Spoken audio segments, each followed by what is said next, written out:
আমি আইনের আশ্রয় নেব। আমার মেয়ের সুখ শান্তি চাই, ভালো চাই। আমার মেয়ের জীবনটা নষ্ট করে দিয়েছে। আমার মেয়েটাকে আমি আমার দেশ কিনে সব এলাকায় জানাজানি হয়ে গেছে। আমার মেয়েটাকে তুই যেখানে নিয়ে ভালোভাবে বিয়ে দিতে পারবো না।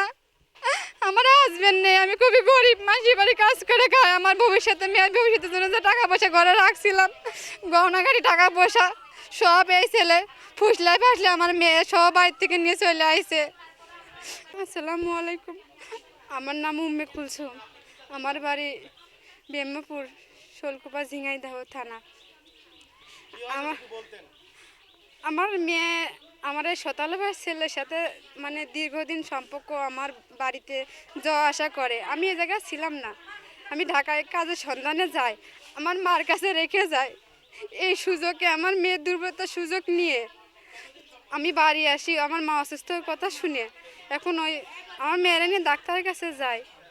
এরই মধ্যে এই ছেলে ফুসলায় পাসলায় লোভ লালসা দেখায় আমার মেয়েরা বাড়ি থেকে নিয়ে আসে। আমার মেয়ের আমি অনেক খোঁজাখুঁজি করি, কোনো জায়গায় পাই না। পরে এই জায়গায় এসে খোঁজ পাই। তারা আমার মেয়ের উপরে খুব নির্যাতন করতেছে শারীরিকভাবে, এবং কি মেয়ের করে বাড়িতে বের করে দিছে। ছেলে বিয়ে করছে, ছেলের গার্জেন মেনে নিচ্ছে না, বাড়ি থেকে বের করে দিয়েছে, আর ছেলেরও অন্য জায়গা সামলায় রাখছে।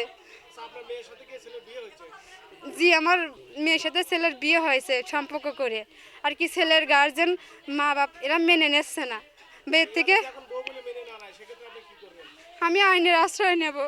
আমার মেয়ের সুখ শান্তি চাই, ভালো চাই। আমার মেয়ের জীবনটা নষ্ট করে দিয়েছে। আমার মেয়েটাকে আমি আমার দেশ কিনে সব এলাকায় জানাজানি হয়ে গেছে। আমার মেয়েটাকে তুই যেখানে নিয়ে ভালোভাবে বিয়ে দিতে পারবো না। আমার হাজবেন্ড নেই, আমি খুবই গরিব, মাসি বাড়ি কাজ করে খাই। আমার ভবিষ্যতে মেয়ের ভবিষ্যতের জন্য যে টাকা পয়সা ঘরে রাখছিলাম, গহনাগাড়ি টাকা পয়সা সব এই ছেলে ফুসলাই ফাসলে আমার মেয়ে সব বাড়ির থেকে নিয়ে চলে আইছে। 1 লাখ টাকা আর স্বর্ণের চেন ছিল, কানের দুল ছিল, একটা টাচ মোবাইল ছিল মেয়ের কাছে, একটা ব্যাগ ছিল। অভিযোগ দিছি, তারা কোনো আমার কিছু এলাও করতেছে না।